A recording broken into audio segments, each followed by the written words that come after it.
Doctor Mohammad ইউনূসের নেতৃত্বে শপথ নিলেন অন্তর্বর্তীকালীন সরকারের 17 উপদেষ্টা। রাখা হয়েছে বৈষম্য বিরোধী ছাত্র আন্দোলনের 2 সমন্বয়ককে। তরুণ প্রজন্মের দেখানো পথেই দেশ এগিয়ে নেয়ার প্রত্যয় ডক্টর মোহাম্মদ ইউনূসের।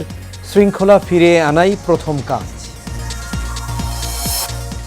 এবং অন্তর্বর্তীকালীন সরকার গঠনে দেশে নতুন দিগন্তের সূচনা। ডক্টর মোহাম্মদ ইউনূসের ওপরই ভরসা রাখছেন সাধারণ মানুষ।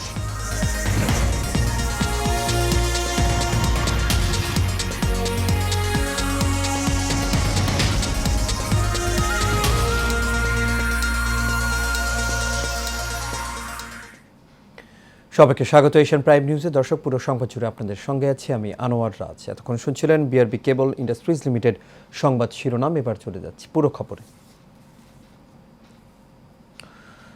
নবীন প্রবীণের সমন্বয়ে গঠিত হলো অন্তর্বর্তীকালীন সরকার। ডক্টর মোহাম্মদ ইউনূসের নেতৃত্বে শপথ নিলেন উপদেষ্টারা। রাত 9টায় বঙ্গভবনে রাষ্ট্রপতি মোহাম্মদ শাহাবুদ্দিন এই শপথ পাঠ করেন। এতে প্রধান উপদেষ্টা হিসেবে শপথ নেন নোবেলজয়ী অর্থনীতিবিদ অধ্যাপক ডক্টর মোহাম্মদ ইউনূস। বাকি উপদেষ্টারা হলেন অর্থনীতিবিদ ও বাংলাদেশ ব্যাংকের সাবেক গভর্নর ডক্টর সালেউদ্দিন আহমেদ, সাবেক নির্বাচন কমিশনার ব্রিগেডিয়ার জেনারেল অবসরপ্রাপ্ত এম শাখাওয়াত হোসেন, ঢাকা বিশ্ববিদ্যালয়ের আইন বিভাগের অধ্যাপক ডক্টর আসিফ নজরুল, মানবাধিকার কর্মী আদিলুর রহমান খান, সাবেক তত্ত্বাবধায়ক সরকারের উপদেষ্টা হাসান আরিফ, সাবেক পররাষ্ট্র সচিব তৌহিদ হোসেন, পরিবেশ আইনবিদ সৈয়দা রিজওয়ানা হাসান, বৈষম্য বিরোধী ছাত্র আন্দোলনের অন্যতম সমন্বয়ক মোহাম্মদ নাহিদ ইসলাম, আরেক সমন্বয়ক আসিফ মাহমুদ সজীব ভুইয়া, সাবেক রাষ্ট্রদূত ও চট্টগ্রাম উন্নয়ন বোর্ডের চেয়ারম্যান সুপ্রদীপ চাকমা, উন্নয়নকর্মী ফরিদা আখতার, বিধান রঞ্জন রায়, আফম খালিদ হাসান, নূরজাহান বেগম, শারমিন মুর্শিদ ও ফারুকি আজম।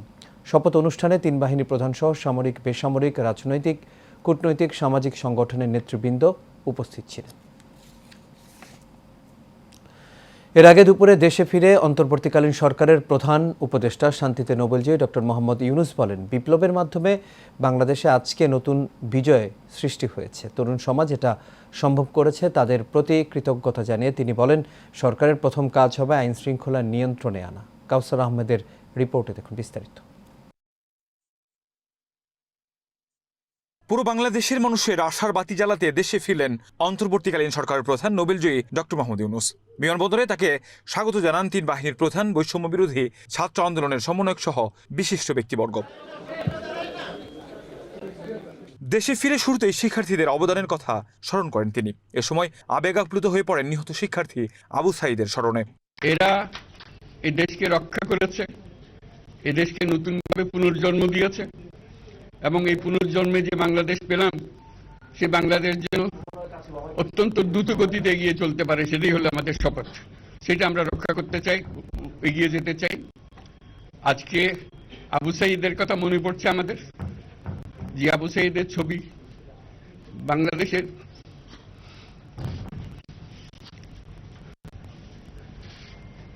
প্রতিটি মানুষের মনে গেঁথে আছে। এটা কেউ বলতে পারবে না। কি অবিশ্বাস্য একটা সাহসী যুবক, বন্দুকের সামনে দাঁড়িয়ে আছে। এ সময় তরুণ সমাজকে উদ্দেশ্য করে তিনি বলেন, শিক্ষার্থীদের সৃজনশীলতা পুরো বিশ্বের কাছে পৌঁছে দিতে হবে। জানান, দেশকে স্বাধীন করেছে তারাই, তাদেরকে এই দেশটাকে ঢেলে সাজাতে হবে। এবং আজকে তরুণ সমাজকে বোঝানো যে এই দেশ এটা তোমাদের হাতে, তোমরা এটাকে তোমাদের মনের মতো করে গড়ে তুলবে। তোমরা যেগুলো স্বাধীন করতে পেরেছো, তোমরা এটাকে তোমাদের মনের মতো করে গড়তেও পারবে। তোমাদের দেখে সারা দুনিয়া শিখবে কিভাবে একটা দেশ, একটা তরুণ ফেলতে পারে। তাদেরকে আমি বারে বারে এমনি উপদেশ দিই যে পুরনোদের বাদ দাও, তাদের এই পুরনো চিন্তা দিয়ে এটার মুক্তি আমাদের হবে না। করি সারা দুনিয়ার মধ্যে এটা হবে না। এটা শুধু বাংলাদেশের কথা, সারা দুনিয়ার কথা বলছি। তোমাদের মধ্যে যে শক্তি আছে, যে ক্রিয়েটিভিটি আছে, সৃজনশীলতা আছে, সেই সৃজনশীলতাকেও কাজে লাগাতে হবে। এটা শুধু বই খাতাতে লেখার জিনিস না, এটাকে প্রকাশ করার জিনিস, স্থাপন করার জিনিস। এ সময় সরকার কেমন হবে এর একটি স্পষ্ট ধারণা দিলেন তিনি। সরকার জনগণকে রক্ষা করবে, এই আস্থা ফিরিয়ে আনতে তিনি কাজ করবেন বলে জানান। মানুষ মনে করে সরকার একটা দমন পীড়নের একটা যন্ত্র, যেখানে পায় যেখানে সুযোগ পায় তার একটা কষ্ট দেওয়া, তার থেকে নিংড়ে দেওয়া, যে সকল স্তরে। এটা হলো তার থেকে কেমন ভাবে সামাল দিতে হবে, তাকে এটা ভয়ের একটা জিনিস, তাকে সামাল দিতে, এটা সরকার হতে পারে না। সরকারকে দেখে মানুষের বুক ফুলে উঠবে যে আমাকে সাহায্য করবে, আমাকে রক্ষা করবে, আমার সরকার দাঁড়াবে। সরকার তার জন্য দাঁড়ায় না কোনো সময়। যে সরকার হবে সে সরকার মানুষকে রক্ষা করবে, মানুষের আস্থাভাজন হবে। কেউ জোর করে তাকে বলার আর ভালো আছে এটা না, সে নিজে নিজে বিশ্বাস করবে। সরকারি লোক দেখলে বলছে আমার লোক। চলমান আইন শৃঙ্খলা বাহিনীর অবনতি বিশৃঙ্খলা নিয়ে তিনি বলেন, দ্রুতই সবাইকে নিয়ে এর সমাধান করা হবে। আইন শৃঙ্খলা ব্যাঘাত হচ্ছে, মানুষকে আক্রমণ করছে, ঘর বাড়ি জ্বালিয়ে দিচ্ছে, সম্পদ জ্বালিয়ে নষ্ট করছে, অফিস আদালতে আক্রমণ করছে, সংখ্যালঘুদের উপর আক্রমণ করছে, হিন্দু, বৌদ্ধ, খ্রিস্টান, আহমদিয়া সবার উপর আক্রমণ করছে। এগুলো হলো ষড়যন্ত্রের অংশ, এগুলো আমাদের বিষয় না। আমাদের কাজ হলো এটাকে রক্ষা করা, সবাইকে রক্ষা করা, এটাকে প্রতিটি মানুষ আমাদের ভাই। সম্ভাবনাময়ী এই দেশকে নষ্ট করা হয়েছে উল্লেখ করে তিনি বলেন, তরুণ সমাজকে নিয়ে সুন্দর বাংলাদেশ নির্মাণ করা হবে। কাউসার আহমেদ, এশিয়ান টেলিভিশন, ঢাকা। বিমানবন্দর থেকে গুলশানের নিজ বাসভবন রূপায়ণ সিগনেচারে যান ডক্টর মোহাম্মদ ইউনূস। গুলশান ২-এর ৮৪ নম্বর সড়কে অবস্থিত রূপায়ণ সিগনেচার অ্যাপার্টমেন্ট। তথ্যসূত্রে জানা যায়, অন্তর্বর্তীকালীন সরকারের প্রধান ডক্টর মোহাম্মদ ইউনূস রূপায়ণ সিগনেচারে কিছুক্ষণ বিশ্রাম নেন। এরপর রাষ্ট্রীয় অতিথি ভবন যমুনায় যান তিনি। সেখান থেকে শপথ গ্রহণের জন্য বঙ্গভবনের উদ্দেশ্যে রওনা হন। নিজ বাসভবনের আসার পর সাধারণ মানুষ তাকে অভিবাদন জানান। এ সময় তিনি সাধারণ মানুষকে লক্ষ্য করে হাত তুলে শুভেচ্ছা জানান।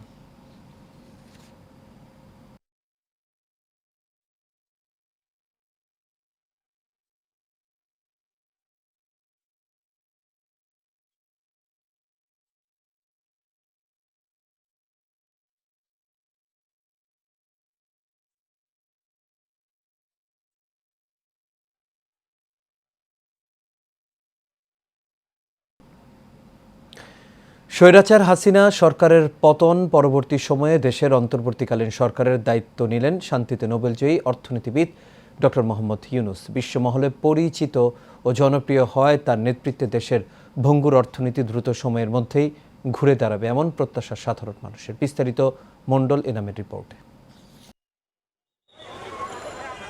দেশের এমন অস্থিতিশীল পরিস্থিতিতে ডক্টর ইউনূসের বিকল্প ছিল না। তাকে অন্তর্বর্তীকালীন সরকার প্রদান করা এই সময়ের জন্য দুর্দান্ত একটি সিদ্ধান্ত বলে মনে করছেন দেশের রাজনীতিবিদ, বিশিষ্টজন, সাধারণ নাগরিক। বিকেল গড়িয়ে সন্ধ্যা হতে না হতে বঙ্গভবনে নতুন বাংলাদেশ গড়তে শপথ নিতে আসা ডক্টর ইউনূসকে একনজর দেখতে সাধারণ মানুষের মাঝে ছিল বাঁধ ভাঙা উচ্ছ্বাস। গত 5ই আগস্ট আমরা দেশকে স্বাধীন করেছি এবং আমরা সবসময় চাই একটি গণতান্ত্রিক সরকার এবং আমরা শান্তি একটা দেশ চাই। আমাদের প্রত্যাশা ওনার কাছে এইটুকুই, যতদিন ইলেকশন হয় নাই ততদিন যেন আমাদের উনি নিরাপত্তা দেয়। আজকের এই বিজয় হচ্ছে জালিমের বিরুদ্ধে মাজলুমের বিজয়। আজকের এই বিজয় হচ্ছে ছাত্র জনতার বিজয়। আমাদের যত জনগোষ্ঠী আছে সবাই যেন শান্তিতে দেশে বজায় রাখতে পারে, সেটা আমি চাই। আমাদের দেশ দ্বিতীয়বারের মতো স্বাধীন হয়েছে, তো আমরা এই দেশটিতে আসলে নতুন কিছু চাই। এখন আমরা চাই বৈষম্য বিরোধী একটা নতুন বাংলাদেশ হোক, যেখানে গণতান্ত্রিকতা প্রতিষ্ঠা হোক। এ সময় বিএনপির সিনিয়র নেতারা জানান, নতুন বাংলাদেশের সংস্কারক ডক্টর ইউনূসের বিকল্প নেই। মুক্ত পরিবেশে যাতে বাংলাদেশের জনগণ বসবাস করতে পারে এবং আমাদের সাংবিধানিক, রাজনৈতিক এবং গণতান্ত্রিক অধিকার যাতে প্রত্যেকটি মানুষ সমানভাবে ভোগ করতে পারে। এবং এই দেশের মানুষের ভোটের অধিকার, এই দেশের মানুষের যে একটা চাহিদা আছে, মানসিক চাহিদা, সুন্দর একটা দেশ গড়ার, সেটাই আমরা আশা করি। আমাদের প্রত্যাশা একটাই, গণতান্ত্রিক রাষ্ট্র, সাম্য, ন্যায় বিচার, আইনের শাসন এবং সর্বোপরি একটি সুষ্ঠু অবাধ নির্বাচন। সম্ভাবনাময় বাংলাদেশ, একটি নতুন বাংলাদেশ, একটি গণতান্ত্রিক বাংলাদেশ, নতুন করে স্বাধীন বাংলাদেশ জনগণ দেখতে চায়। প্রফেসর ডক্টর মোহাম্মদ ইউনূসের নেতৃত্বে সবাই মিলে দেশটা গড়তে চাই, তিনি সম্মানিত ব্যক্তি। আজকে অন্তর্বর্তীকালীন সরকারের যে শপথ গ্রহণ হবে, আমরা চাই বাংলাদেশে একটি সুস্থ রাজনীতির পরিবেশ তৈরি হোক। দুর্বিনীত শাসনের পরে বাংলাদেশে গণতন্ত্র মুক্ত হয়েছে। আমরা আশা করতে চাই ভালো কিছু হবে। আজকে যারা শপথ নিচ্ছেন তাদের কাছে জাতির প্রত্যাশা অনেক, দেশ অনেক গভীর সংকটে নিপতিত হয়েছে। এরা ভালো কিছু করতে পারবে এবং সাধারণ মানুষের জীবনে শান্তি বয়ে আনতে পারবেন বলে আমি মনে করি। এ সময় স্বাধীন বাংলাদেশকে এগিয়ে নিয়ে একসাথে কাজ করার প্রত্যয় ব্যক্ত করেন সবাই। Mondal Enam, Asian television, Dhaka. Nobel বিজয়ী অর্থনীতিবিদ অধ্যাপক ডক্টর মোহাম্মদ ইউনূস সফল নেতৃত্বে দেশের বর্তমান পরিস্থিতি সারিয়ে তুলবেন বলে আশা প্রকাশ করেছেন বিএনপির মহাসচিব মির্জা ফখরুল। আজ পঙ্গু হাসপাতালে বৈষম্য বিরোধী ছাত্র আন্দোলনের আহতদের দেখতে গিয়ে তিনি এই মন্তব্য করেন। এ সময় মির্জা ফখরুল বলেন, আন্দোলনে যারা শরিক হয়েছিলেন তার মধ্যে অসংখ্য ছাত্র ও নাগরিককে আমরা হারিয়ে ফেলেছি, হাজার হাজার আহত হয়েছেন। বিএনপির এই নেতা এ সময় আরও বলেন যে ভয়াবহ দানব সরকার আমাদের ওপর চেপে বসেছিল তাদের পতন হয়েছে। এবার নোবেল বিজয়ী ডক্টর ইউনূসের সফল নেতৃত্বে দেশ এগিয়ে যাবে। 28 তারিখ থেকে 8 তারিখ এদের মধ্যে ডিসচার্জ হয়ে গেছে 417 জন। এখন এখানে ভর্তি আছে 124 জন এবং এদেরকে এখানে আপনার পা টোটালি অ্যাম্পিউট করা হয়েছে, তাদের সংখ্যা হচ্ছে আপনার 8 জন। বাংলাদেশ পুলিশ কর্মবিরতিতে যাওয়ার পর এখন রাস্তায় ট্রাফিক নিয়ন্ত্রণ করছেন বিভিন্ন স্কুল, কলেজ ও বিশ্ববিদ্যালয়ের সাধারণ শিক্ষার্থীরা। তাদের পাশাপাশি আনসার সদস্য, রেড ক্রিসেন্ট ইউনিট ও রোভার স্কাউট সদস্যরাও এই দায়িত্ব পালন করছেন। বিস্তারিত বিপুল ফরাজের রিপোর্ট। পরিবহনে শৃঙ্খলা ফেরাতে আজও রাস্তায় শিক্ষার্থীদের হাতের ইশারায় চলছে যানবাহন। রাস্তায় চাপ থাকলেও নেই তেমন যানজট। তা আমরা চাই আমাদের দেশ অনেক বড় একটা জায়গায় যে পৌঁছুক, যাতে অন্যান্য উন্নত দেশের মতো আমাদের দেশেরও নাম হোক। যতদিন পর্যন্ত কোনো সরকার ব্যবস্থা কোনো প্রশাসন গঠন না করছে ততদিন পর্যন্ত আমরা ইনশাআল্লাহ চাই আমার বেস্ট। আমরা শুধু একটা সুন্দর দেশ চাই, আমাদের মধ্যে কোনো দলগত চিন্তা ভাবনা নাই। শিক্ষার্থীরা জানায়, বিভিন্ন জায়গায় লুটপাট যারা চালাচ্ছে তারা কোনো শিক্ষার্থী নয়। আমাদের দেশটা যে এখন একটা লুটপাট চলতেছে, যারা আমরা স্টুডেন্টরা রক্ত দিলাম, স্টুডেন্টরা রক্ত ঝরাইলাম, দেখা যাচ্ছে অনেক সুবিধা নিতে চাচ্ছে। কোনো রাজনৈতিক দল যেন ছাত্র সমাজকে ব্যবহার না করতে পারে সে ব্যাপারে আমরা মোটামুটি একটা সতর্ক হিসেবে আমরা চলছি। সড়কে ভোগান্তি কমাতে ঘন্টার পর ঘন্টা দাঁড়িয়ে থেকে শৃঙ্খলা ফেরাতে কাজ করে যাচ্ছে শিক্ষার্থীরা। বিপুল ফরাজি, এশিয়ান টেলিভিশন, ঢাকা। কোটা সংস্কার আন্দোলনকে কেন্দ্র করে সহিংসতায় রাজধানী সহ সারা দেশে ভাঙচুর এবং অগ্নিসংযোগের ঘটনা ঘটে। ফলে ঢাকার রাস্তায় ইটপাটকেল আবর্জনায় ভরে যায়। এবার সেই নোংরা রাস্তা পরিষ্কার অভিযানে নেমেছেন বিভিন্ন প্রতিষ্ঠানের শিক্ষার্থীরা। পাশাপাশি নানান শিল্পকর্ম রাঙিয়ে তুলছে প্রাণের এই শহরকে। শিক্ষার্থীদের এমন ভূমিকায় উচ্ছ্বসিত সবাই। আবির হোসেনের ক্যামেরায় এই চিমিতুর প্রতিবেদনে দেখুন বিস্তারিত।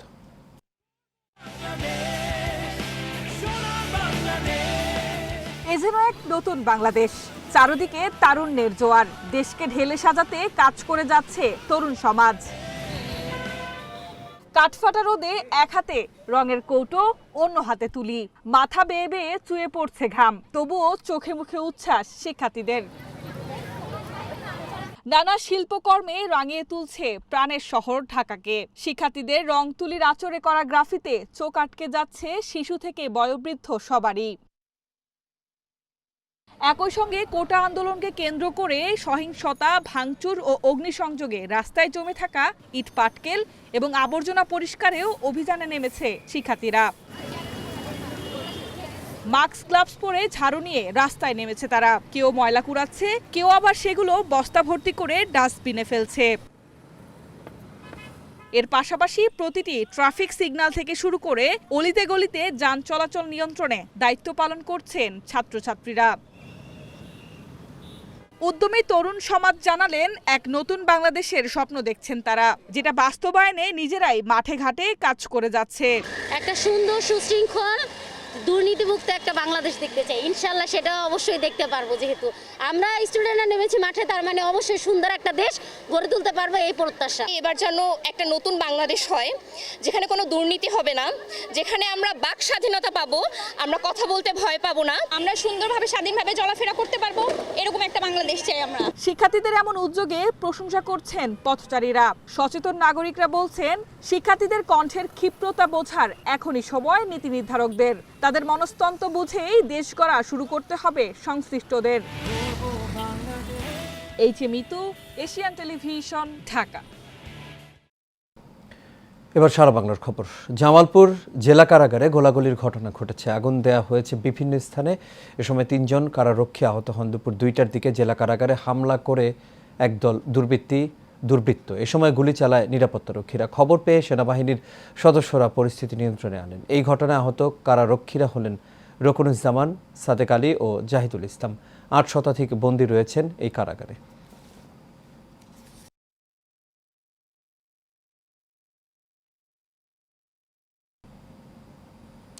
আর এরই সাথে শেষ করবো এশিয়ার নিউজ। তবে যাবার আগে বিআরবি কেবল ইন্ডাস্ট্রিজ লিমিটেড সংবাদ শিরোনামগুলো দেখে নেব দর্শক আরও একবার।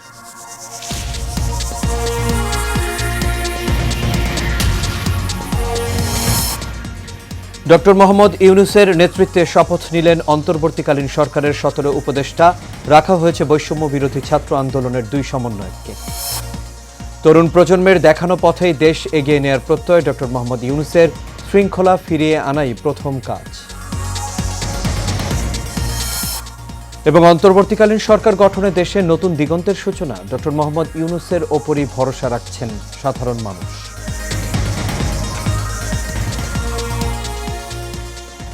দর্শক, এই ছিল আমাদের এখনকার আয়োজন। আমাদের পরবর্তী সংবাদ দেখার আমন্ত্রণ রইল। এতক্ষণ সাথে থাকার জন্য সবাইকে ধন্যবাদ। শুভরাত্রি।